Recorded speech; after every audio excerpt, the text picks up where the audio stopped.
hojrage ngasigi ahan mamakta Diamond Radio channel gi crime update kunthraga ni thoi suba tangka tabiri basing amadi meeting tabiri basingbu James Hagru jamna taram nok chobaglo na ko no na khurumjari ngasigi tangkok si mamang da tahan jakiba case singa sidagi yamna tongan badugumba case ama khangi so ngasigi tangkok sida tabiraga akhoi hana mamang da takiba sing case adudagi yamna ngak pusu phawigani Anarkali gaina akoina angang oringe daga takiba aduga film oina haitare aduga film dugi wafam duna tongala kanda nupi akoigi ningthawna yadabagi nungsinabada akoigi nupi si leiron chanba check na chanjanba haiba ningthawgi hawai matamgi haitare abargi matamgi so masigi wari ama tap kan kon as nungsinaba nupi do leiron challe ga haiba se kon akiba fawi film daga kai daga na hawai khusum daga ugi matam daga nupi do famhalaga check pal da sum akhoi bilamati cement ga thilaga sum check ka chanjalaga maron koina madugi tangka ga ma haitare ko ujaki matam yam akiba fawi adu masi punsida inau nau na akhoi gi hauji modern society sida adu anauba hauji matam sida masi thokpra haibene chingbogi wafam ama lagadi yes 2021 gi January gi tang taramanga da case amaka fangi Maharashtra gi Palghar da akhoi gi hariba case amaka fangi masigi case miyam da tamjaning dana ngasigi crime update ki kunthraga ni thoi suba tangkakta pujrali nupi amaka mahaki boyfriend ga October gi tang kun ga mathoi 2020 da mahaki boyfriend ga shopping satkani haidana nupi si mayum da gi thoki aduga mayum da thoki ba sidagi nupi siga nungthil da paw phone mama mapana nahaku halabra kanai da leibagi nangbu kana ga chatpano haidana hangba matam da nupi dan ai hauji gamna chilli horin kona phone tawro haiki matung khara thengjilak padagi mama mapana phone tawbu matam da phone si ma pairaktre switch off laikre madugi matung dagi nupi si mayum da halaktabudun mama mapa yamna warami adubu mama mapana warabasu amakhakti lei madudi nupi ase luhongadaba haina singnaba magi live in partner ama lei haribasigi magi complex amada ekhogi mafam maduda hek lei kariguma matam imung manung yanabadagi nupa dugi manakta su hek lei thui asumna lei thokpusna maram oraga mafam maduda leiramgani haina asumna khankiran adubu haribasi phone du mama mapa na phone du to matam da phone du phangkidi asumna masigi mama mapa macha nupi si thiba phangidre adudagi paw fauna da badudagi magi hojiki living da lairiba magi luhongane na haina baduda hange miyo du maming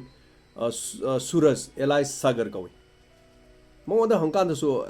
madi khangde thabak sa thongani ma leidi leibani karigino mana phone paidri do aidi yumdagi mapan thore haibagumba sima hoida paw pibiradi fadawni ne gain haiba aidi hojik karai lebino khangde ma leihobani ga haiba tasena khangde ude aigi da lakti haibadi nataba maga lei haibagi moongam su tawba aduga phone hek tawruragana ai magi phone je pore madi leihobani ne adu horen hek tawbiro haigumba adigi ai horen ma ngonda soidana ai call si tahonjarage haibagumba sumaina tawraga hek ulai parai tawraga sum lei thorokpasina matam si phara mahorome adu mama mapa duna muksu makhoi gi manakta la aga yengba su pak yengde maram di kaino masigi mamang da makhoi mari si chahi taruk ki mamang gi moi relation am kak lei maduna makhoi ni koi na mari leina ro pasina marom kana adum leiramani matam muji haina bagi luhongna da bagi wani khara leiraga luhong do leira sibu lo kanoni hauji gi di moi ni adum leiminaram gani gaina adumaina khallaga su dum leithok pajani mamai thang da di sum phagi dagi matam se yamna kuiselaklam haibadi October November December January thamari rom haitare masigi chang si nupi si mama mapa ga paw phonadi khwaiding akpadi nupi si gi phone to matam phone sukai pai rakhidre message te dum thare ai hujik thabak khar cheli ma horen ai toroke akhoi kasu tawdi dum leiri lohong do leira sidi du gaina haira sum leiba adagi kariguma matam da su magi khonjen manboi kariboi nupi gi khonjen ga su kabu saraga he hairokum se toba adagi amuk pairorgana Suraj Eli Sagar is na phone je pairaga asaina phone je pore ne ma tor ke hoje bok toruk tabro ga so mamang tak su message sum tharakpa aduga machana leiram daba case ani khok su mamang da intam jagre aduga haifeti manaraga sina khajiktang amuk tongan ba mong amani masigi matung dagi yamna ngakli badi matam khara leira kanda hauji Sagar na leiriba flat ase police na yomsilakram police na yomsilaga lerami ꯀꯔꯝ ꯀꯥꯟꯗ ꯖꯅꯋꯥꯔꯤꯒꯤ ꯍꯟꯗꯛꯀꯤ 2021ꯒꯤ ꯇꯥꯡ 15ꯗ ꯄꯨꯂꯤꯁꯅ ꯌꯣꯝꯁꯤꯜꯂꯒ ꯃꯐꯝ ꯑꯗꯣ ꯃꯗ ꯂꯩꯔꯝꯃꯤ ꯑꯁꯨꯝꯅ ꯄꯨꯂꯤꯁꯅ ꯌꯣꯝꯁꯤꯜꯂꯤꯁꯤ ꯀꯔꯤꯒꯤꯅꯣꯅ ꯈꯜꯂꯤ ꯌꯨꯝꯕꯨ ꯑꯗꯨꯁꯨ ꯃꯥꯁꯨ ꯀꯩꯅꯣ ꯇꯧꯔꯒ ꯂꯩ ꯑꯩꯈꯣꯏꯒꯤ ꯌꯥꯎꯔꯝꯃꯤ ꯑꯗꯨꯒ ꯄꯨꯂꯤꯁꯅ ꯑꯩꯈꯣꯏꯒꯤ ꯊꯕꯛ ꯁꯨꯕ ꯃꯤ ꯈꯔ ꯊꯤꯔꯒ ꯑꯩꯈꯣꯏꯒꯤ ꯃꯣꯏꯒꯤ ꯏꯃꯨꯡ ꯃꯅꯨꯡꯗ ꯀꯔꯤꯅꯣꯃ ꯇꯧꯈꯥꯏꯕ ꯈꯣꯠꯄꯒꯤ ꯃꯑꯣꯡ ꯑꯃ ꯃꯥꯜꯂꯦ ꯑꯗꯣ ꯄꯨꯂꯤꯁꯅꯁꯨ ꯍꯥꯏꯗꯣꯛꯇꯦ ꯃꯌꯥꯝꯁꯤ ꯂꯣꯏꯅ ꯑꯣꯝꯁꯤꯟꯅꯔꯒ ꯌꯦꯡꯉꯦ ꯑꯦꯁ ꯀꯃꯥꯏꯅ ꯇꯧꯔꯤꯖꯥꯠꯅꯣ ꯄꯨꯂꯤꯁꯅ ꯑꯣꯝꯁꯤꯜꯂꯤꯁꯤꯕꯨ ꯃꯣꯏ ꯐ꯭ꯂꯦꯠꯁꯤꯗ ꯀꯃꯥꯏꯅ ꯇꯧꯔꯤꯖꯥꯠꯅꯣꯅ ꯕ꯭ꯔꯤꯟꯗꯥꯕꯟ ꯀꯣꯝꯄ꯭ꯂꯦꯛꯁ ꯍꯥꯏ ꯃꯣꯏ ꯍꯧꯖꯤꯛꯀꯤ ꯃꯐꯝꯁꯤ ꯃꯍꯥꯔꯥꯁꯇ꯭ꯔꯒꯤ ꯕ꯭ꯔꯤꯟꯗꯥꯕꯟ ꯀꯣꯝꯄ꯭ꯂꯦꯛꯁꯇ ꯑꯩꯈꯣꯏ ꯐꯦꯃꯤꯂꯤ ꯃꯌꯥꯝ ꯂꯩꯕ ꯐ꯭ꯂꯦꯠ ꯃꯌꯥꯝ ꯂꯩꯕ ꯑꯗꯨꯒꯨꯝꯕ ꯏꯃꯨꯡ ꯑꯃꯅꯤ ꯑꯗꯨꯒ ꯍꯥꯏꯔꯤꯕꯁꯤꯗ ꯐ꯭ꯂꯦꯠ ꯑꯗꯨꯗ ꯄꯨꯂꯤꯁꯁꯨ ꯂꯩꯔꯦ ꯊꯕꯛ ꯁꯨꯕ ꯃꯤꯁꯨ ꯌꯣꯝꯁꯤꯜꯂꯒ ꯂꯩꯔꯦ ꯑꯗꯨꯒꯗꯤ ꯈꯔ ꯂꯩꯔꯀꯥꯟꯗꯤ ꯀꯝꯗꯧꯔꯦ ꯃꯗꯨꯗꯒꯤ ꯃꯤꯑꯣꯏ ꯑꯃꯒꯤ ꯑꯁꯤꯕ ꯍꯛꯆꯥꯡ ꯌꯣꯝꯃꯒ ꯐꯤ ꯑꯉꯧꯕ ꯑꯃꯗ ꯄꯨꯂꯤꯁꯅ ꯄꯨꯊꯣꯔꯛꯈꯤꯔꯝꯃꯤ ꯃꯁꯤꯗꯅꯤ ꯃꯌꯥꯝ ꯉꯛꯅꯈ꯭ꯔꯤꯁꯤ ꯀꯃꯥꯏꯅ ꯇꯧꯔꯤꯖꯥꯠꯅꯣ ꯍꯥꯏꯗꯅ ꯑꯗꯨꯕꯨ ꯃꯐꯝ ꯑꯗꯨꯗ ꯐ꯭ꯂꯦꯠ ꯑꯗꯨꯗ ꯂꯩꯕ ꯁꯨꯔꯖ ꯑꯦꯂꯥꯏꯁ ꯁꯥꯒꯔ ꯃꯍꯥꯛꯁꯨ ꯄꯨꯂꯤꯁꯅ ꯐꯥꯖꯤꯜꯂꯒ ꯊꯝꯃꯤ ꯀꯅꯥꯝꯇ ꯋꯥꯔꯤ ꯁꯥꯟꯅꯕ ꯌꯥꯗꯦ ꯀꯅꯥꯝꯇ ꯄꯥꯎ ꯐꯥꯎꯅꯍꯜꯂꯝꯗꯦ ꯑꯗꯨꯕꯨ ꯃꯍꯥꯛꯁꯨ ꯄꯨꯂꯤꯁꯅ ꯐꯥꯖꯤꯜꯂꯒ ꯊꯝꯃꯤꯁꯤ ꯀꯔꯤꯒꯤꯅꯣ ꯃꯌꯥꯝꯁꯤ ꯉꯛꯅꯔꯝꯃꯤ ꯑꯃꯔꯣꯝꯗ ꯑꯃꯤꯇꯥ ꯀꯧꯏ ꯑꯩꯈꯣꯏꯒꯤ ꯅꯨꯄꯤ ꯑꯃ ꯁꯨꯔꯖꯀꯤ ꯃꯍꯥꯛꯀꯤ ꯂꯤꯚꯤꯟ ꯄꯥꯔꯠꯅꯔ ꯑꯣꯏꯅ ꯂꯩꯕꯗꯨ ꯃꯃꯤꯡ ꯑꯃꯤꯇꯥ ꯀꯧꯏ ꯑꯃꯤꯇꯥꯁꯤ ꯃꯍꯥꯛꯁꯤꯁꯨ ꯃꯥꯡꯈ꯭ꯔꯦ ꯍꯥꯏꯅ ꯂꯩꯕꯅꯤ ꯃꯁꯤ ꯃꯇꯨꯡꯗ ꯄꯨꯂꯤꯁꯅ ꯑꯃꯨꯛ ꯍꯪꯈꯤ ꯑꯃꯤꯇꯥ ꯍꯥꯏꯁꯤꯅ ꯑꯩꯈꯣꯏꯒꯤ ꯁꯤꯗꯩꯗ ꯍꯦꯛ ꯂꯩ ꯑꯩꯈꯣꯏꯒꯤ ꯐ꯭ꯂꯦꯠ ꯊꯪꯅꯕ ꯃꯤꯁꯤꯡ ꯅꯨꯄꯤꯁꯤꯡꯗ ꯍꯪꯀꯥꯟꯗ ꯃꯥꯗꯤ ꯂꯩꯗꯤ ꯂꯩꯕꯅꯤ ꯍꯥꯟꯅꯗꯤ ꯑꯗꯨꯕꯨ ꯀꯨꯏꯔꯦ ꯍꯟꯗꯛꯁꯤ ꯊꯥ 4-5 ꯐꯥꯔꯤ ꯃꯥꯁꯤ ꯎꯗꯕ ꯍꯥꯟꯅꯗꯤ ꯑꯗꯨꯝ ꯂꯩꯕꯅꯤ ꯍꯟꯗꯛꯇꯤ ꯂꯥꯛꯇꯕ ꯀꯨꯏꯔꯦ ꯍꯥꯏꯕ ꯋꯥꯐꯝ ꯍꯥꯏꯔꯝꯃꯤ ꯄꯨꯂꯤꯁꯅ ꯃꯗꯨꯒꯤ ꯔꯤꯄꯣꯔꯠꯁꯨ ꯏꯁꯜꯂꯝꯃꯤ ꯁꯣ ꯄꯨꯡꯉꯥꯎ ꯉꯥꯎꯔꯝꯃꯤ ꯇꯧꯔꯤꯕ ꯃꯑꯣꯡꯁꯤ ꯀꯔꯤꯅꯣ ꯑꯗꯨꯒ ꯄꯨꯊꯣꯔꯛꯂꯤꯕ ꯑꯁꯤꯕ ꯍꯛꯆꯥꯡꯗꯣ ꯃꯗꯨꯗꯤ ꯁꯔꯨ ꯄꯣꯂꯥꯡ ꯑꯣꯏꯅ ꯇꯧꯔꯦ ꯃꯇꯣꯡ ꯌꯥꯎꯗ꯭ꯔꯦ ꯑꯗꯨꯕꯨ ꯄꯨꯂꯤꯁꯅ ꯐꯣꯔꯦꯟꯁꯤꯛ ꯁꯥꯏꯟꯁꯇ ꯃꯗꯨꯒꯤ ꯏꯟꯚꯦꯁꯇꯤꯒꯦꯁꯟ ꯇꯧꯅꯅꯕ ꯊꯥꯖꯤꯟꯈꯤ ꯃꯗꯨꯒꯤ ꯃꯇꯨꯡꯗ ꯍꯥꯏꯔꯤꯕ ꯁꯨꯔꯖ ꯑꯦꯂꯥꯏꯁ ꯁꯥꯒꯔ ꯍꯥꯏꯔꯤꯕꯗꯣ ꯃꯍꯥꯛꯀꯤ ꯂꯩꯔꯤꯕ ꯀꯥ ꯑꯗꯨꯒꯤ ꯃꯅꯨꯡꯗꯨ ꯄꯨꯂꯤꯁꯅ ꯌꯥꯝꯅ ꯀꯟꯅ ꯆꯦꯛ ꯇꯧꯔꯝꯃꯤ ꯑꯇꯩ ꯑꯇꯩ ꯀꯔꯤ ꯂꯩꯒꯦ ꯍꯥꯏꯗꯅ ꯌꯦꯡꯂꯝꯃꯤ ꯈ꯭ꯋꯥꯏꯗꯒꯤ ꯉꯛꯂꯤꯕꯗꯤ ꯁꯨꯔꯖꯅ ꯂꯩꯔꯤꯕ ꯕꯥꯠꯔꯨꯝꯒꯤ ꯑꯩꯈꯣꯏꯒꯤ ꯃꯊꯛꯁꯤ ꯃꯥꯏꯁꯤ ꯁꯤꯂꯤꯡꯁꯨ ꯂꯩꯔꯤꯅꯤ ꯕꯥꯠꯔꯨꯝꯒꯤ ꯑꯗꯨꯒ ꯃꯇꯧ ꯀꯔꯝꯅ ꯈ꯭ꯋꯥꯏ ꯉꯛꯏꯁꯤ ꯐꯛꯂꯥꯡꯗ ꯅꯞꯄꯁꯨ ꯅꯠꯇꯕ ꯕꯥꯠꯔꯨꯝꯒꯤ ꯃꯊꯛ ꯍꯥꯏꯖꯕ ꯇꯥꯔꯦ ꯁꯣ ꯃꯊꯛꯁꯤꯗ ꯑꯇꯩ ꯃꯥꯅ ꯇꯣꯉꯥꯟ ꯇꯣꯉꯥꯟꯕ ꯑꯩꯈꯣꯏꯒꯤ ꯄꯣꯠꯂꯝ ꯀꯌꯥꯃꯔꯨꯝ ꯁꯤꯖꯤꯟꯅꯔꯒ ꯃꯐꯝ ꯑꯗꯨꯗ ꯑꯩꯈꯣꯏꯒꯤ ꯑꯁꯤꯕ ꯍꯛꯆꯥꯡ ꯑꯃꯤꯇꯥ ꯃꯥꯒꯤ ꯒꯔꯜꯐ꯭ꯔꯦꯟ ꯍꯥꯏꯇꯥꯔꯦ ꯃꯁꯤꯒꯤ ꯑꯁꯤꯕ ꯍꯛꯆꯥꯡꯁꯤ ꯕꯥꯠꯔꯨꯝꯒꯤ ꯃꯊꯛꯇꯨꯗ ꯁꯤꯃꯦꯟ ꯑꯣ ꯀꯔꯤꯑꯣ ꯇꯧꯔꯒ ꯅꯞꯄꯝꯃꯦ ꯌꯥꯝ ꯑꯉꯛꯄ ꯃꯑꯣꯡꯗ ꯃꯁꯤꯅꯤ ꯈ꯭ꯋꯥꯏꯗꯒꯤ ꯉꯛꯈ꯭ꯔꯤꯁꯦ ꯑꯗꯨꯒ ꯇꯁꯦꯡꯅꯃꯛꯀꯤ ꯍꯥꯏꯔꯤꯕꯁꯤ ꯊꯧꯗꯣꯛ ꯑꯁꯤ ꯊꯥ 4 ꯍꯥꯏꯇꯥꯔꯦ 2020ꯒꯤ ꯑꯣꯛꯇꯣꯕꯔꯒꯤ 12ꯗꯒꯤ ꯅꯨꯄꯤꯁꯤ ꯄꯥꯎ ꯐꯥꯎꯅꯈꯤꯗꯕꯅꯤ ꯍꯥꯏꯔꯤꯕꯁꯤꯗꯒꯤ ꯃꯥꯗꯤ ꯃꯐꯝ ꯑꯗꯨꯗ ꯅꯨꯄꯤꯗꯨ ꯕꯥꯠꯔꯨꯝꯗ ꯑꯁꯤꯕ ꯍꯛꯆꯥꯡꯗꯨ ꯅꯞꯁꯜꯂꯒ ꯁꯤꯃꯦꯟ ꯍꯩꯖꯤꯜꯂꯒ ꯆꯜꯂꯒ ꯃꯍꯥꯛ ꯊꯝꯕꯖꯥꯠꯅꯤ ꯑꯉꯛꯄ ꯃꯑꯣꯡꯗꯅꯤ ꯃꯍꯥꯛꯅ ꯊꯝꯃꯤꯕ ꯃꯑꯣꯡꯁꯦ ꯑꯗꯨꯒ ꯍꯥꯏꯔꯤꯕꯁꯤ ꯃꯥ ꯑꯁꯤꯕ ꯂꯩꯔꯤꯕ ꯏꯃꯨꯡꯗꯨꯗ ꯃꯥ ꯊꯥ 4ꯁꯤ ꯑꯗꯨꯃꯛ ꯂꯩꯅꯤ ꯁꯣ ꯀꯅꯥꯒꯨꯝꯕ ꯑꯗꯣꯝ ꯉꯝꯕꯤꯒꯗ꯭ꯔꯥ ꯑꯗꯣꯝꯒꯤ ꯈ꯭ꯋꯥꯏꯗꯒꯤ ꯅꯨꯡꯁꯤꯅꯕ ꯑꯣꯏꯔꯁꯨ ꯃꯗꯨꯒꯤ ꯑꯁꯤꯕꯗꯨꯒꯤ ꯂꯩꯔꯣꯟꯗ ꯇꯨꯝꯕ ꯉꯝꯕ ꯍꯥꯏꯁꯤ ꯋꯥꯔꯤꯗ ꯀꯔꯤꯗ ꯈꯔ ꯌꯥꯎꯕ ꯅꯠꯇꯅ ꯁꯣ ꯑꯩꯅ ꯍꯥꯠꯇꯣꯛꯄ ꯅꯨꯄꯤꯗꯨ ꯌꯨꯝꯁꯤꯗ ꯍꯧꯖꯤꯛ ꯑꯩꯅ ꯂꯩꯔꯣꯟ ꯆꯜꯂꯒ ꯕꯥꯠꯔꯨꯝ ꯃꯊꯛꯁꯤ ꯂꯩꯖ ꯕꯥꯠꯔꯨꯝ ꯃꯅꯨꯡꯗꯨ ꯆꯪꯉ ꯏꯔꯨꯖꯕ ꯅꯨꯡꯉꯥꯏꯒꯗ꯭ꯔꯥ ꯑꯗꯒꯤ ꯏꯁꯥꯗ ꯍꯥꯏꯇꯥꯔꯦ ꯁꯣ ꯃꯪꯐꯝꯗ ꯇꯨꯝꯕ ꯅꯨꯡꯉꯥꯏꯒꯗ꯭ꯔꯥ ꯑꯗꯨ ꯑꯩꯅ ꯈ꯭ꯋꯥꯏ ꯅꯨꯡꯁꯤꯖꯕ ꯍꯣꯏ ꯑꯩꯒꯤ ꯊꯋꯥꯏꯃꯛꯅꯤ ꯈꯟꯕꯗꯨꯒꯤ ꯃꯥꯅ ꯀꯔꯤꯝ ꯈꯟꯗꯕ ꯑꯣꯏꯔꯗꯤ ꯐꯩ ꯏꯚꯟ ꯃꯍꯥꯛ ꯃꯁꯥꯃꯛꯅꯁꯨ ꯍꯥꯠꯇꯣꯛꯏꯕꯅꯤ ꯅꯨꯄꯤꯗꯣ ꯑꯗꯣ ꯍꯥꯏꯔꯤꯁꯤ ꯁꯨꯔꯖ ꯍꯥꯏꯁꯤ ꯃꯊꯟꯇ ꯃꯐꯝ ꯑꯁꯤꯗ ꯂꯩ ꯍꯥꯏꯕꯁꯤꯅꯤ ꯑꯗꯨꯕꯨ ꯁꯨꯔꯖꯅ ꯀꯔꯤꯒꯤꯗꯃꯛꯇ ꯍꯥꯠꯂꯤꯅꯣ ꯑꯗꯨꯒ ꯋꯥꯍꯪ ꯄꯥꯎꯍꯪ ꯃꯗꯨꯒꯤ ꯃꯈꯥ ꯇꯥꯅ ꯆꯠꯊꯔꯛꯄ ꯀꯥꯟꯗ ꯑꯩꯈꯣꯏꯒꯤ ꯐꯦꯕꯋꯥꯔꯤꯒꯤ ꯉꯥꯛꯄꯤꯒꯅꯤ ꯖꯅꯋꯥꯔꯤꯒꯤ 15ꯗꯒꯤ ꯐꯥꯔꯒ ꯋꯥꯍꯪ ꯄꯥꯎꯍꯪꯁꯤ ꯆꯠꯊꯔꯛꯄꯅꯤ ꯀꯦꯁꯁꯤ ꯖꯅꯋꯥꯔꯤꯒꯤ ꯇꯥꯡ 15ꯗ ꯐꯪꯕꯗꯨꯗꯤ ꯑꯩ ꯃꯤꯌꯥꯝꯗ ꯇꯝꯖꯅꯤꯡꯕꯅꯤ ꯑꯗꯨꯕꯨ ꯃꯈꯥ ꯇꯥꯅ ꯄꯨꯂꯤꯁꯀꯤ ꯏꯟꯚꯦꯁꯇꯤꯒꯦꯁꯟ ꯑꯃꯗꯤ ꯏꯟꯇ꯭ꯔꯣꯒꯦꯁꯟ ꯂꯣꯏꯔꯒ ꯃꯤꯌꯥꯝꯗ ꯇꯝꯖꯅꯤꯡꯕꯗꯒꯤ ꯁꯣ ꯑꯩꯈꯣꯏꯒꯤ ꯐꯦꯕꯋꯥꯔꯤꯒꯤ ꯇꯥꯡ 10 ꯌꯧꯔꯦ ꯑꯗꯨꯒ ꯃꯁꯤ ꯅꯍꯥꯟꯗꯒꯤ ꯃꯥꯒꯤ ꯏꯟꯇ꯭ꯔꯣꯒꯦꯁꯟ ꯅꯨꯡꯉꯥꯏꯖꯔꯛꯄꯅꯤ ꯁꯣ ꯄꯨꯂꯤꯁꯅ ꯋꯥꯍꯪ ꯄꯥꯡꯀꯥꯟꯗ ꯃꯥꯁꯤ ꯑꯁꯦꯡꯕ ꯋꯥꯐꯝ ꯈꯔ ꯂꯩ ꯑꯍꯥꯟꯕꯗꯗꯤ ꯑꯩꯅ ꯑꯍꯥꯟꯕ ꯀꯦꯁ ꯊꯦꯡꯅꯕꯗꯗꯤ ꯀꯔꯤꯒꯤꯗꯃꯛꯇ ꯍꯥꯠꯄꯅꯣ ꯈꯪꯗ꯭ꯔꯤ ꯋꯥꯍꯪ ꯄꯥꯎꯍꯪꯂꯤ ꯑꯗꯨꯒ ꯅꯞꯁꯜꯂꯒ ꯃꯥꯅ ꯃꯊꯛꯇ ꯕꯥꯠꯔꯨꯝꯗ ꯊꯝꯃꯤꯁꯤ ꯀꯔꯤꯒꯤꯅꯣ ꯍꯥꯏꯕꯗꯨ ꯈꯪꯗꯦꯅ ꯂꯦꯞꯄꯝꯕꯅꯤ ꯑꯗꯣ ꯍꯧꯖꯤꯛꯇꯤ ꯃꯗꯨꯒꯤ ꯄꯥꯎꯈꯨꯝꯗꯨ ꯐꯪꯉꯦ ꯃꯗꯨꯗꯤ ꯁꯨꯔꯖ ꯍꯥꯏꯔꯤꯕꯁꯤꯅ ꯃꯥꯅ ꯍꯥꯏꯗꯣꯔꯛꯄꯗ ꯃꯥꯁꯤ ꯍꯧꯖꯤꯛꯀꯤ ꯑꯃꯤꯇꯥ ꯍꯥꯏꯔꯤꯕ ꯅꯨꯄꯤꯁꯤꯒ ꯆꯍꯤ 3 ꯅꯨꯡꯁꯤꯅꯕꯒꯤ ꯃꯔꯤ ꯂꯩꯔꯛꯈꯤ ꯆꯍꯤ 3 6 year ꯃꯈꯣꯏꯅꯤ ꯆꯍꯤ 3 ꯅꯨꯡꯁꯤꯅꯕꯒꯤ ꯃꯔꯤ ꯂꯩꯔꯛꯄꯁꯤꯗ 2020ꯒꯤ ꯑꯣꯛꯇꯣꯕꯔ ꯑꯗꯨꯋꯥꯏꯗ ꯍꯥꯏꯖꯕ ꯇꯥꯔꯦ ꯑꯗꯨꯒꯤ ꯃꯄꯥꯗꯨꯗ ꯑꯃꯤꯇꯥꯁꯤ ꯃꯃꯥ ꯃꯄꯥꯅ ꯅꯪ ꯀꯥꯟꯅꯔꯣꯏ ꯑꯇꯣꯞꯄ ꯑꯃꯗ ꯂꯨꯍꯣꯡꯅꯕ ꯇꯧꯁꯤ ꯑꯩꯈꯣꯏ ꯅꯪꯒꯤꯗꯃꯛꯇ ꯑꯐꯕ ꯅꯨꯄꯥ ꯑꯃ ꯁꯤꯜꯂꯦ ꯑꯗꯨꯅ ꯍꯥꯏꯔꯤꯕ ꯅꯨꯄꯥꯗꯨꯗ ꯅꯪ ꯂꯨꯍꯣꯡꯅꯕ ꯇꯧꯁꯤ ꯍꯥꯏꯕ ꯃꯇꯝꯗ ꯑꯃꯤꯇꯥꯅ ꯏꯃꯥ ꯕꯕꯥ ꯑꯩ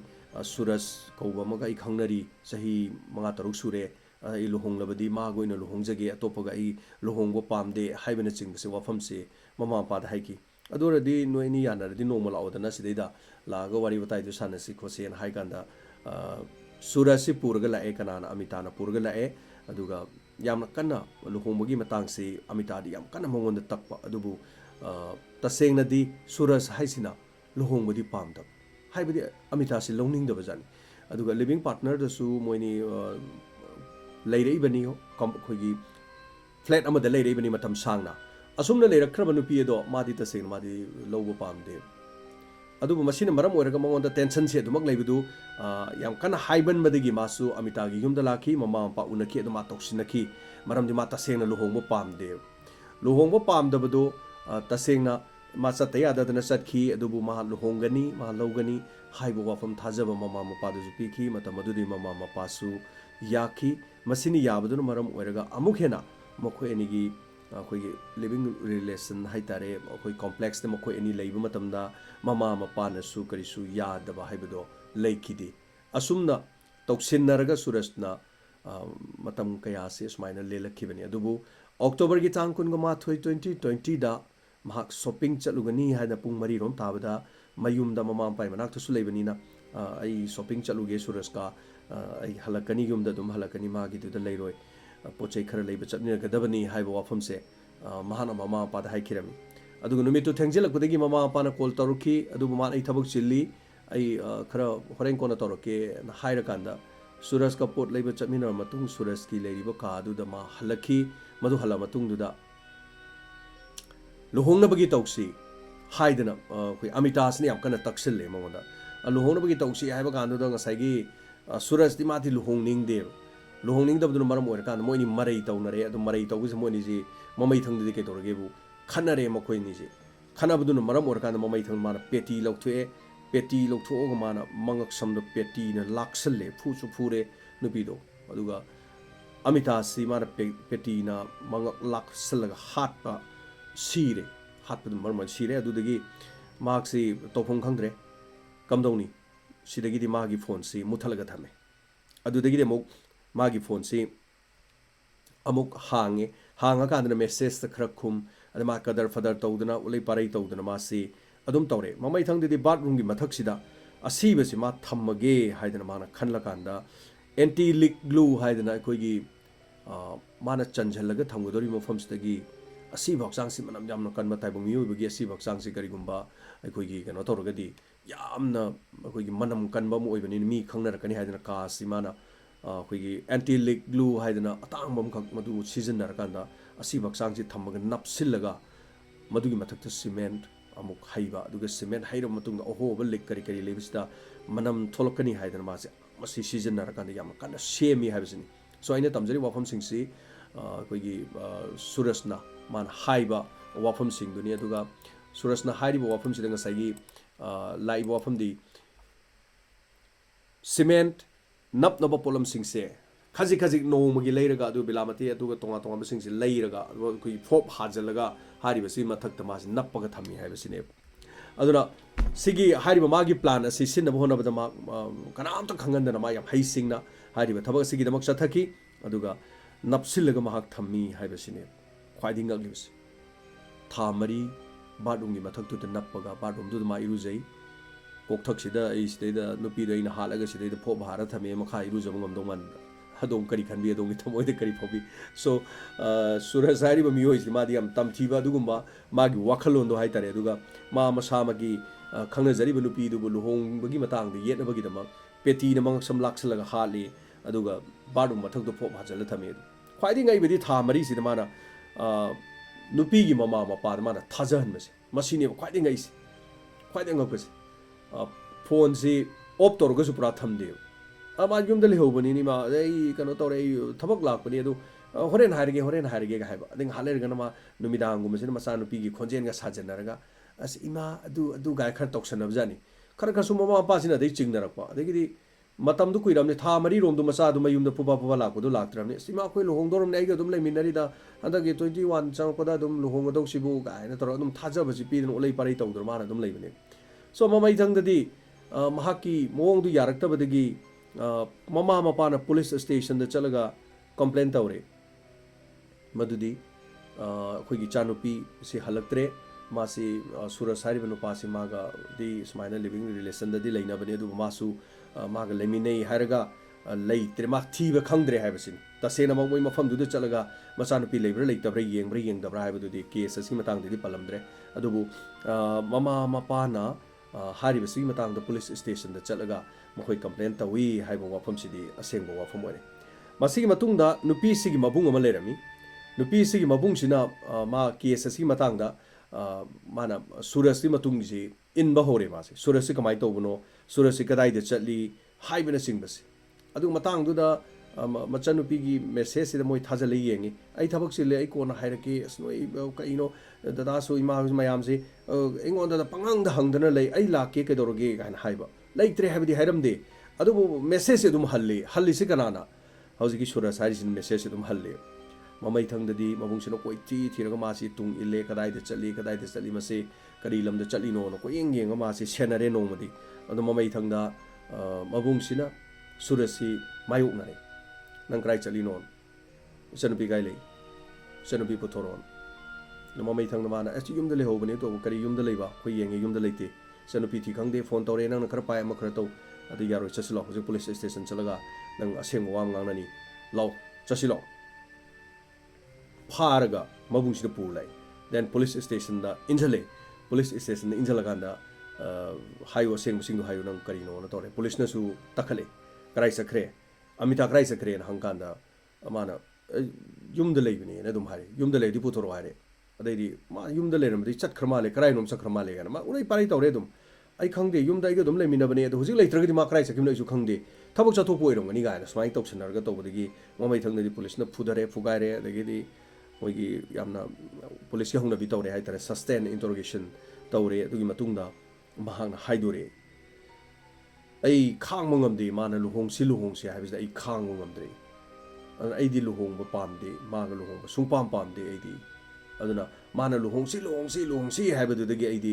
मासे तौफम खंगदना मा मरै येना लेबिसदगी साउनिंगदना मागा नोम खनबनी खनबदुदगी आइना मासे मंगक्सम पेटी लाक्सलगा मासे हाले सिदोखरे अदगी मा सिरमनिना मसी कराई थमनी न खन गाना माना बाथरूम की मथक्सिन खरा हांगे अदोरगदी मसी बाथरूम की फरीबे योचै ले करी करी लेबदुदा फैरगा थमगा सी बक्सांग थांगलगा एंटी लेक ग्लू न चिंबा सीजनरगा फजना टाइट उन तोरगा सीमेंट अदुगा खरा खरा नुंग खरा पुखत करी खरा खरा तौ थिलगा खजिक खजिक तोर माने चंजलगा दुगी मफमदुदा थम्मे सो मदुगी मतुंगदगिनी हारिबसे सी बक्सांग दु कराई लेबा नंग ताउ लाउन कराई द थम्बनो हाइदना पुलिस का तोरगा ममई थंगददी महाक्सी पूरे मफम दुदु पूरा कांदने कोई पुलिसना कोई फंगलांग खोगाइनब पोचै क्या मरुंग पूरा कांदा हौजिकी हारि मफम दु थुगाइरगी येंगे अदुगी मफम द असी भक्सांग लेरम असी भक्सांग तुनि पुथोरपददी था मरी सुरमनिना सरू पोलांग ओइना लेरमे अंगपनी सो महांगना नुंसिनबदुदा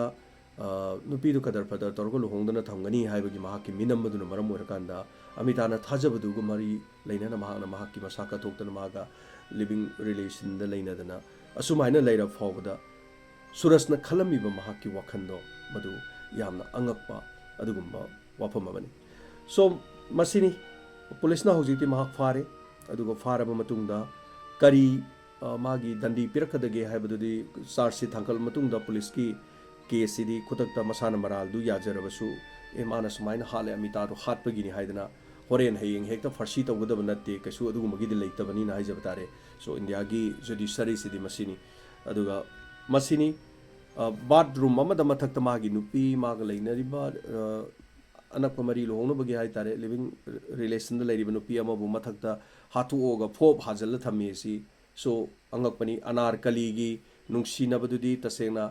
ममा मपाना हाइ तारे यादबदुन मरमोरकाना नुंग चंजलगा लेंगोय चंजल फुमजनगिबनी हिंगना अदुबु हौजिगी मतमसु हाथुओ कांदा मथक्ता था मरी थमजनबा दुगु युमदुगी मखादा लेबा ngamba ise सो अदुम करी फाउबी मसिनी ngasiगी क्राइम अपडेट कुंथ्रागनी थोइसुबा तांकक असिदा पुजरकलिबा वाफम सिंग असी अदुगा मथंगी मखाता जरकपसी अखोइगी मियामगी कमेंट पिबिरकपा फीडबैक कमेंट से खजितंग पाथोकजबगी तंजादो मुलौजगे ममांगी एपिसोड की कुंथ्रा माथोई सुबह एपिसोड असिगिदमक sir wari taning bana ngai jari na takpiri Rani Bala Laisang Them Thagachari haibirapasigi damag aduga Pritamani Warepam Thagachari Tayagi Kupak tudi taseng na mali da James Thagachari haibirapa aduga Sophia Kumam Sar masama kinupibu ot payabu wala matungda rep sathabangamba mapuriba hatpan matik chai na haibire mamangda mapuriba nongmai ni kap khibado matik chai na haibire so thadoi ID thadoi na haibirapa sir crime gi wari lina iramdam sidasu crime adumak thokli kamai torino sibai thadoi madui wafam dudi aina khangjaba na chadre hai tare ko adubu thadoi thagachari haibirapasigi damak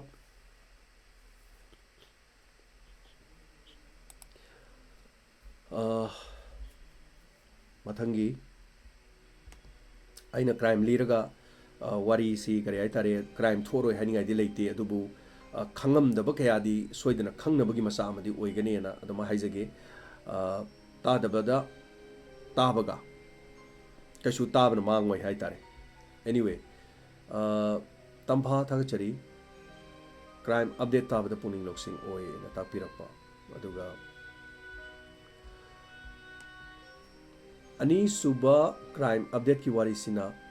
fajakraba doctor gi sin phambulana chalale Sophia Kumam habire thagachari Sophia Bikram Thoksom thagachari da James khaktum da banate ekhoi mayam su tumdana yingli tari achumani habire kusiki da bak aduga Homendro konsam thagachari ahan bi wari si bro nupadu koki problem nida sikibna faina habire so thagachari Homendro habirakpasigi damak aduga Deepak Ningthauja angakpani migi nupibu sasan dongna phuba chai anyway thagachari Dr. Nupi dusu kijai he na tapire Deepak Ningthauja aduga Irom Binod Kumar Pachoi part 2 thagachari Ramjan hariba nupasi mi natte mi manasani anyway thagachari Abid Rahman get lots of knowledge from crime updates so thanks a lot, bro. Thank you so much, Abid Rahman, for your support. Asigi na mathagachari Laisram Jiten, Dr. Nupido Mingchat Urong, Kilamo haibado masi thagachari Laisram Jiten. Sapa mibomcha anoba crime kaya tahan biba sarbu thagachari aduga paisa gi damak Dr. Nupidugi wakhan na haibire chumani sapa mibomcha aduga Dinesh Sorok haibam thagachari Sushant Singh anauba pau update sandokpiyo na takpiri Sushant Singh gi pau update anaubadi leijade masimadi ngakpi batare hauji pawbagi diko adu Sushant ki sikari guma anauba leiragadi adu maikoi soidana sandokcharake hauji makidi haribasi anauba Sushant Singh gi si leijade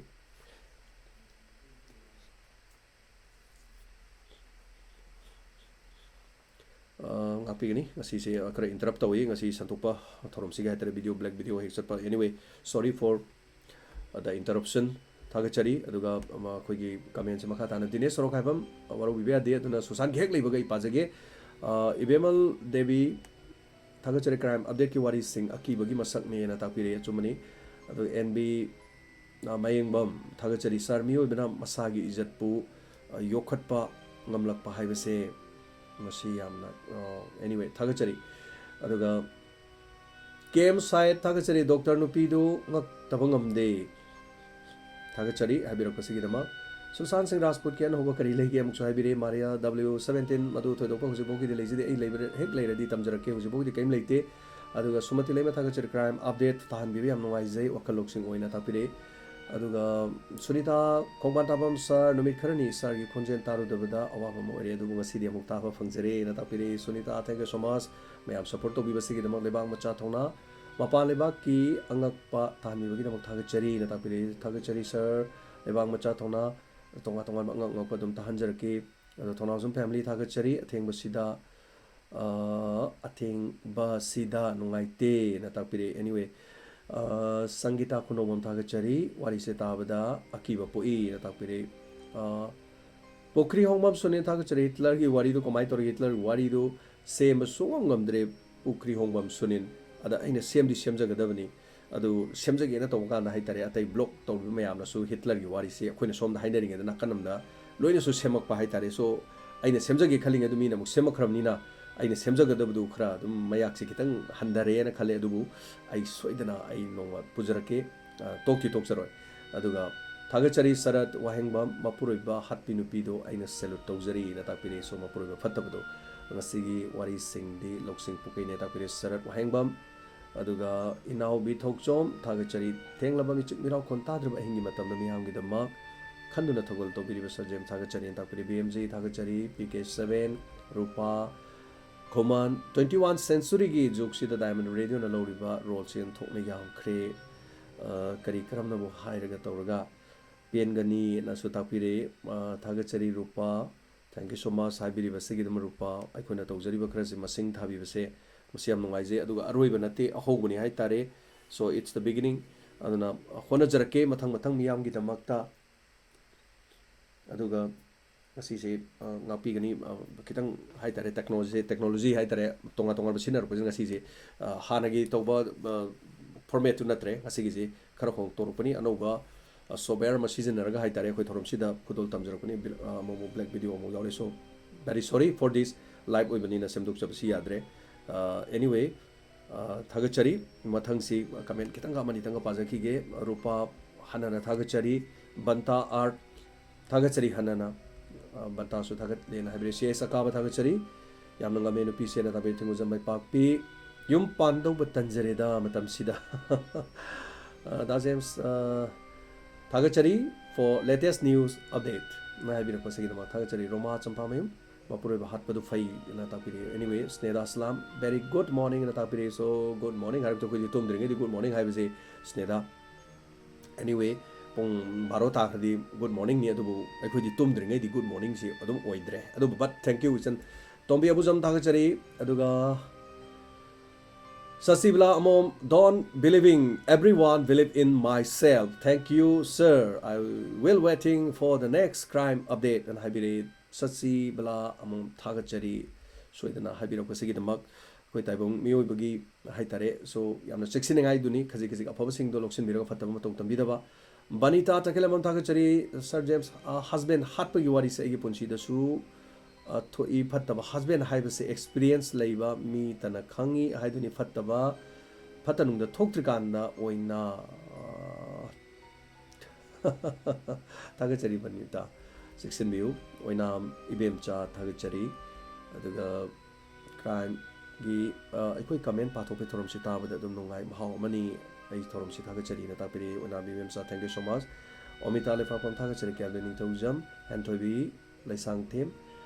ꯑꯌꯥꯝꯕꯅ ꯅꯨꯄꯤꯁꯦ ꯅꯨꯄꯥꯒꯤ ꯃꯈꯥꯗ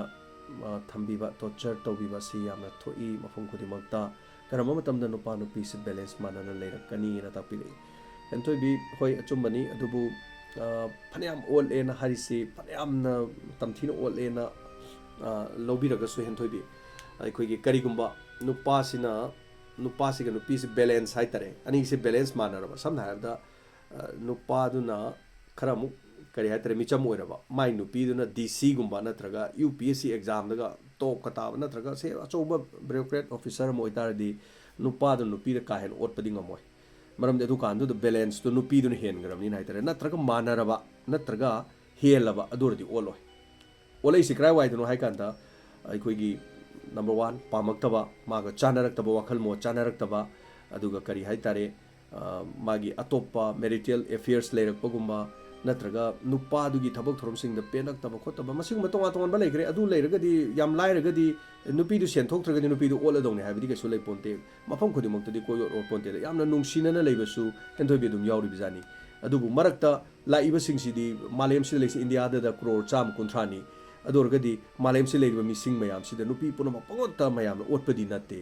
ꯑꯗꯨꯕꯨ ꯈꯔ ꯌꯥꯎꯔꯛꯄꯗꯨꯅꯤ so thank you so much ꯍꯥꯏꯕꯤꯔꯛꯄꯁꯤ ꯕ꯭ꯔꯣꯖꯦꯟꯗ꯭ꯔ ꯆꯅꯝꯕꯝ so nice information will very useful to all listener haibiri thagachari aduga malem ganbi hatsanu nupadu peli na haibiri sonia oinam thagachari pelabani wari singse angakpa ngaktani na tapiri sonika chumbani pelaba ngaktani pelaba singse thoktanaba ekhoi section minerasi maramdi ai khaktana gyan tabaduni yade aduna adum khaktana gyan tabani yade adum leiminagadoriba midunu gyan taraktradi ꯃꯗꯨꯗꯤ ꯑꯩꯈꯣꯏꯅ ꯎꯔꯨꯕ ꯌꯥꯕ ꯅꯠꯇꯦ ꯍꯥꯏꯇꯥꯔꯦ ꯃꯤꯒꯤ ꯊꯃꯣꯏꯁꯤ ꯈꯪꯕ ꯉꯝꯗꯦ ꯆꯤꯟꯗꯅ ꯔꯥꯝ ꯔꯥꯝ ꯊꯃꯣꯏꯗꯅ ꯁꯣꯔꯤ ꯍꯥꯏꯗꯅ ꯂꯩꯕꯅꯤ ꯑꯗꯨꯅ ꯌꯥꯝꯅ ꯆꯦꯛꯁꯤꯟꯕꯤꯒꯗꯕꯅꯤ ꯃꯔꯝꯗꯤ ꯑꯁꯤꯒꯨꯝꯕꯁꯤ ꯊꯣꯛꯇꯅꯕ ꯍꯥꯏꯇꯥꯔꯦ ꯁꯣ ꯊꯦꯡꯛ ꯌꯨ ꯁꯣ ꯃꯆ ꯄꯨꯖꯥ ꯑꯊꯣꯛꯄꯝ ꯑꯍꯥꯟꯕꯒꯤ ꯋꯥꯔꯤꯁꯦ ꯇꯥꯔꯨ ꯄꯨꯛꯅꯤꯡꯁꯤ ꯅꯨꯡꯁꯤ ꯀꯞꯅꯤꯡꯉꯦꯅ ꯇꯥꯛꯄꯤꯔꯦ ꯑꯦꯅꯤꯋꯦ ꯑꯃꯣꯝ ꯒꯣꯕꯤꯟ ꯊꯥꯒꯠꯆꯔꯤ ꯍꯦꯔꯣ ꯑꯦꯟꯖꯤ ꯏꯄꯨ ꯏꯕꯦꯜꯒꯤ ꯁꯪꯇꯞ ꯗꯥ ꯖꯦꯝꯁꯅ ꯑꯗꯣꯝꯒꯤ ꯅꯨꯄꯥꯁꯤꯡꯅ ꯑꯁꯨꯝꯅ ꯇꯧꯔꯕꯗꯤ ꯀꯩꯗꯧꯅꯤ ꯍꯥꯏꯔꯤꯕꯁꯤ ꯅꯨꯄꯥꯗꯨ ꯑꯁꯨꯝꯅ ꯍꯥꯠꯂꯨ ꯍꯥꯏꯒꯔꯁꯨ ꯅꯣ ꯅꯣ ꯅꯣ ꯑꯩ ꯍꯥꯏꯕꯗꯤ ꯂꯩꯇꯦ ꯏꯄꯨ ꯏꯕꯦꯜꯒꯤ ꯁꯪꯇꯞ ꯑꯗꯣꯝꯒꯤ ꯃꯣꯠ ꯑꯩ ꯂꯧꯖꯔꯤꯕꯁꯤ ꯑꯗꯣꯝ ꯁꯨꯃꯥꯏꯅ ꯇꯧꯔꯗꯤ ꯀꯔꯤ ꯇꯧꯒꯅꯤ ꯍꯥꯏꯕꯅꯤ ꯑꯗꯨ ꯑꯩ ꯑꯗꯣꯝ ꯍꯥꯠꯂꯨ ꯍꯥꯏꯕꯗꯤ ꯅꯣ ꯑꯗꯨꯒꯤ ꯌꯥꯝꯅ ꯔꯣꯡ ꯀꯩꯅꯣꯅꯦ ꯍꯥꯏꯇꯥꯔꯦ ꯑꯗꯨꯃꯥꯏꯅ ꯍꯥꯏꯕꯤꯕ ꯌꯥꯗꯦ ꯑꯗꯨꯒ ꯇꯁꯂꯤꯃꯥ ꯁꯥꯏꯠ ꯊꯥꯒꯠꯆꯔꯤ ꯁꯥꯔ ꯄꯨꯟꯁꯤ ꯅꯨꯡꯁꯥꯡ ꯃꯌꯥꯝ ꯁꯦꯕꯥ ꯇꯧꯕ ꯑꯣꯏꯕꯤꯌꯣꯅ ꯇꯥꯛꯄꯤꯔꯛꯑꯦ ꯅꯤꯟꯆꯥ ꯍꯥꯎꯀꯤꯞ ꯁꯥꯔ ꯖꯦꯝꯁ ꯉꯁꯤ ꯀ꯭ꯔꯥꯏꯝ ꯑꯞꯗꯦꯠ ꯇꯥꯍꯟꯕꯤꯕꯒꯤꯗꯃꯛ ꯁꯥꯔꯕꯨ ꯊꯥꯒꯠꯆꯔꯤ ꯇꯥꯛꯄꯤꯔꯛꯑꯦ ꯁꯣ ꯊꯥꯒꯠꯆꯔꯤ ꯇꯝꯐꯥ ꯋꯥꯍꯦꯡꯕꯝ ꯀ꯭ꯔꯥꯏꯝ ꯑꯞꯗꯦꯠ ꯅꯨꯡꯉꯥꯏꯕꯁꯤꯗꯤ ꯉꯥꯏꯕꯁꯤꯗꯤ ꯋꯥꯏꯑꯦꯅ ꯍꯥꯏꯕꯤꯔꯛꯑꯦ ꯑꯦꯅꯤꯋꯦ ꯊꯥꯒꯠꯆꯔꯤ ꯅꯣꯡꯊꯣꯝꯕ ꯄꯥꯌꯜ ꯁꯥꯟꯇ ꯊꯥꯡꯖꯝ ꯃꯄꯨꯔꯣꯏꯕꯅ ꯆꯍꯤ 12ꯔꯣꯝ ꯑꯣꯠꯄ ꯅꯩꯕ ꯍꯦꯟꯃꯟꯕꯗꯒꯤ ꯈꯥꯡꯕ ꯉꯝꯗꯕꯗꯒꯤ ꯑꯅ ꯆꯨꯝꯕꯅꯤ ꯑꯦꯅꯤꯋꯦ ꯄ꯭ꯔꯦꯃꯥꯕꯇꯤ ꯅꯥꯎꯔꯦꯝ ꯋꯥꯔꯤ ꯁꯛꯈꯤꯕꯒꯤ ꯃꯁꯛꯅꯦ ꯇꯥꯛꯄꯤꯔꯛꯑꯦ ꯁꯥꯟꯇ ꯊꯥꯡꯖꯝ ꯋꯥꯁꯤꯒꯦꯟ ꯑꯗꯨꯒ ꯅꯣꯡꯊꯣꯝꯕ ꯄꯥꯌꯜ ꯁꯣꯃꯥꯅꯟꯗ ꯀ꯭ꯔꯥꯏꯝ ꯑꯞꯗꯦꯠ ꯇꯥꯕꯗ ꯄꯨꯛꯅꯤꯡ ꯂꯧꯁꯤꯡ ꯑꯣꯏꯖꯩ ꯕ꯭ꯔꯣꯖꯦꯟꯗꯣ ꯆꯅꯃꯝ ꯊꯥꯒꯠꯆꯔꯤ we R show proud of ꯍꯔ ꯗꯤꯁꯤꯖꯟ ꯑꯅ ꯇꯥꯛꯄꯤꯔꯛꯑꯦ ꯁꯅꯧ ꯖꯝ ꯆꯟꯆꯟ ꯗꯦꯕꯤ ꯇꯥꯕꯗ ꯀꯤꯕ ꯐꯥꯎꯏ ꯕꯤꯛꯇꯔ ꯇꯤꯑꯩꯁ ꯃꯄꯨꯔꯣꯏꯕ ꯍꯥꯠꯄꯁꯨ ꯃꯇꯤꯛ ꯆꯥꯔꯦꯅ ꯇꯥꯛꯄꯤꯔꯛꯑꯦ ꯕꯤꯛꯇꯣꯔꯤꯌꯥ ꯇꯤꯑꯩꯁ ꯗꯣꯛꯇꯔ ꯑꯣꯏꯔꯕꯁꯨ ꯅꯨꯄꯤꯗꯨ ꯃꯄꯨꯟꯁꯤ ꯆꯨꯞꯄ ꯖꯦꯜꯗ ꯊꯝꯕꯅ ꯃꯇꯤꯛ ꯆꯥꯒꯗꯕꯅꯤ ꯅꯨꯡꯁꯤꯗꯦ ꯍꯥꯏꯕꯤꯔꯛꯑꯦ ꯑꯦꯅꯤꯋꯦ ꯃꯦꯗꯥꯝ ꯌꯨꯂꯦꯝꯕꯝ ꯁꯦꯂꯦꯕ꯭ꯔꯤꯇꯤ ꯊꯥꯒꯠꯆꯔꯤ प्रजा ꯃꯤꯌꯥꯝꯅ ꯅꯨꯄꯤꯗꯨꯒꯤ ꯑꯦꯅꯤꯋꯦ ꯊꯥꯒꯠꯆꯔꯤ ꯁꯨꯔꯦꯁ ꯊꯧꯗꯥꯝ ꯍꯥꯠꯀꯗꯕꯅꯤ ꯑꯅ ꯇꯥꯛꯄꯤꯔꯛꯑꯦ ꯎꯁꯥ ꯀꯤꯔꯟ ꯈꯨꯔꯥꯏꯖꯝ ꯊꯥꯒꯠꯆꯔꯤ ꯑꯍꯥꯟꯕꯒꯤ ꯋꯥꯔꯤꯁꯤꯗꯤ ꯃꯄꯨꯔꯣꯏꯕ ꯍꯥꯠꯈꯤꯕꯗꯨ ꯃꯇꯤꯛ ꯆꯥꯏꯅ ꯍꯥꯏꯕꯤꯔꯛꯑꯦ ꯁꯣ ꯅꯨꯔ ꯑꯍꯃꯠ ꯁꯥꯔ ꯁꯨꯡꯇꯨꯝ ꯇꯨꯝꯕ ꯐꯪꯉꯝꯃꯔꯣꯏꯅ ꯇꯥꯛꯄꯤꯔꯛꯑꯦ ꯇꯨꯝꯗꯤ ꯈꯔ ꯇꯨꯝꯃꯦ ꯑꯗꯨꯝ ꯑꯩ 5 hours ꯇꯥꯗꯅꯗꯤ ꯇꯨꯝꯃꯦ ꯕꯠ ꯑꯩ ꯈꯔꯗꯤ ꯊꯦꯡꯉꯦ ꯁꯥꯎꯟꯁꯦ ꯈꯖꯤꯛꯇꯪ ꯍꯧꯍꯜꯂꯣ ꯇꯥꯛꯄꯤꯔꯛꯑꯦ ꯃꯤꯇꯥ ꯊꯣꯛꯆꯣꯝ ꯌꯦꯁ ꯂꯥꯏꯚꯁꯦ ꯑꯗꯨꯝ ꯇꯧꯕ ꯌꯥꯎꯏ ꯑꯗꯨꯒ ꯁꯥꯎꯟꯁꯤ ꯇꯧꯔꯤꯉꯩꯗ ꯈꯤꯇꯪ ꯁꯝꯇꯥꯏꯝꯁ ꯇꯧꯕ ꯌꯥꯎꯏ ꯃꯤꯇꯥ ꯊꯣꯛꯆꯣꯝ ꯑꯗꯨꯒ ꯌꯦꯡꯁꯤꯟꯖꯒꯦ ꯈꯔ ꯍꯦꯟꯅ ꯁꯣ ꯉꯁꯤꯒꯤꯁꯦ ꯑꯅꯧꯕ ꯍꯥꯟꯅ ꯁꯤꯖꯤꯟꯅꯗꯕ ꯑꯅꯧꯕ ꯁꯣꯞꯋꯦꯌꯔ ꯑꯃꯅꯤ ꯁꯣ ꯃꯁꯤꯅ ꯑꯃꯨꯛ ꯀꯔꯤ ꯂꯥꯛꯀꯗꯣꯏꯅꯣ ꯌꯦꯡꯃꯤꯟꯅꯁꯤ ꯑꯗꯨꯒ ꯃꯁꯤꯅ ꯀꯔꯤꯒꯨꯝꯕ ꯌꯥ ꯇꯥꯔꯒꯗꯤ ꯑꯩꯅ ꯆꯠꯊꯣꯛꯈ꯭ꯔꯒꯁꯨ ꯊꯕꯛꯁꯤ ꯈꯔ ꯍꯦꯟꯅ ꯊꯨꯖꯟꯅꯕ ꯑꯩꯉꯣꯟꯗ ꯃꯇꯝꯁꯤ ꯃꯥꯡꯗꯅꯕꯒꯤ ꯑꯅꯧꯕ ꯁꯣꯞꯋꯦꯌꯔ ꯑꯃ ꯑꯃꯨꯛ ꯁꯤꯖꯤꯟꯅꯖꯕꯅꯤ ꯁꯣ ꯊꯥꯒꯠꯆꯔꯤ ꯕꯤꯗ꯭ꯌꯥ ꯍꯩꯁꯅꯥꯝ ꯑꯗꯨꯒ ꯅꯅꯥꯎ ꯈꯦꯇ꯭ꯔꯤꯃꯌꯨꯝ ꯐꯠꯇꯕ ꯃꯄꯨꯔꯣꯏꯕ ꯑꯦꯅꯤꯋꯦ ꯊꯥꯒꯠꯆꯔꯤ ꯅꯅꯥꯎ ꯈꯦꯇ꯭ꯔꯤꯃꯌꯨꯝ ꯕꯤꯀ꯭ꯔꯝꯖꯦ ꯊꯣꯛꯆꯣꯝ ꯅꯣꯡꯃꯩꯅ ꯀꯥꯞꯊꯠꯄꯗꯨ ꯄꯦꯜꯂꯦ ꯅꯨꯄꯥꯗꯣ ꯊꯥꯒꯠꯆꯔꯤ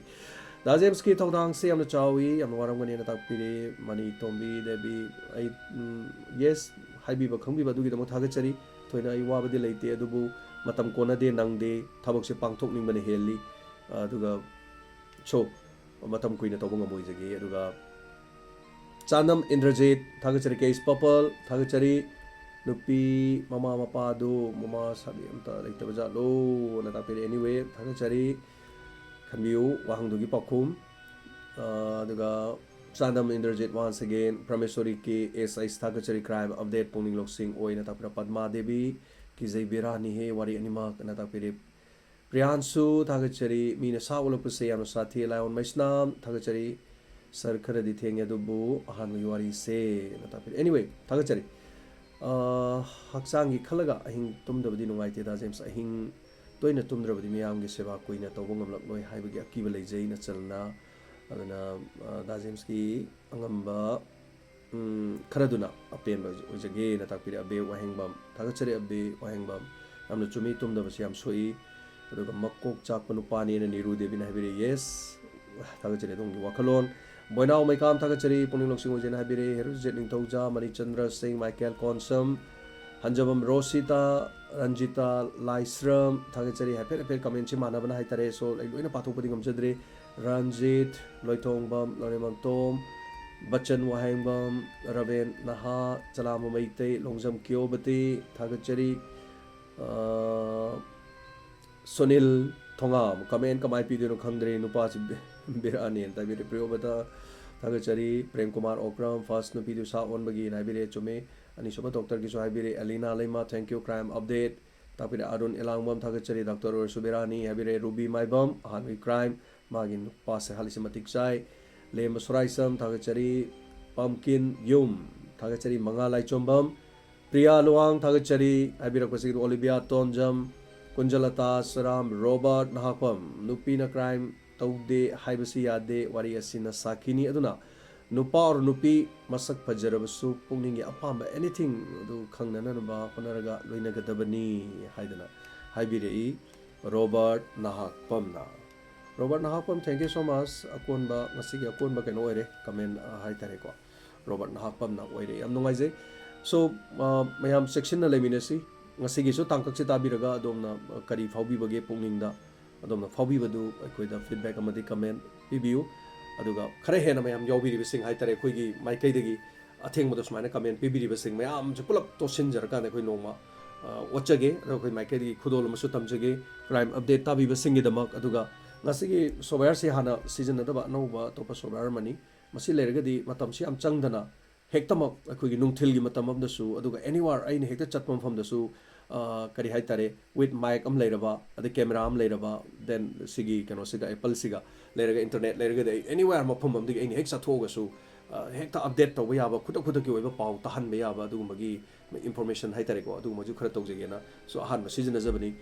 कमदौबिबगे सिसु अदुम खरा हाइबियु सो सिनतबा अनौबा मसु सिजनना होनजरी तोंगा तोंगा टेक्नोलॉजी के अमरुम हाइतारे पुनमक्ति अदुम सेलगी थबक गातनी अदुबु होनजरीबा सिंगसे मियामगी दमक्तनी सो असोइबा अराकपा थोरमसिदा सोइकिबा खोटकिबा यावरसु लाइट नीना कक्थचबा खोटपा करिमते याद्रे अदुना kita ngakpiyo soibe yarosu so punomapu thagachari james agurjamna thorom si tabiri besing amadi miyeng tabiri besing bu ikai khumna jabaga loinana amukhana losinjabaga abdu logjari khurumjari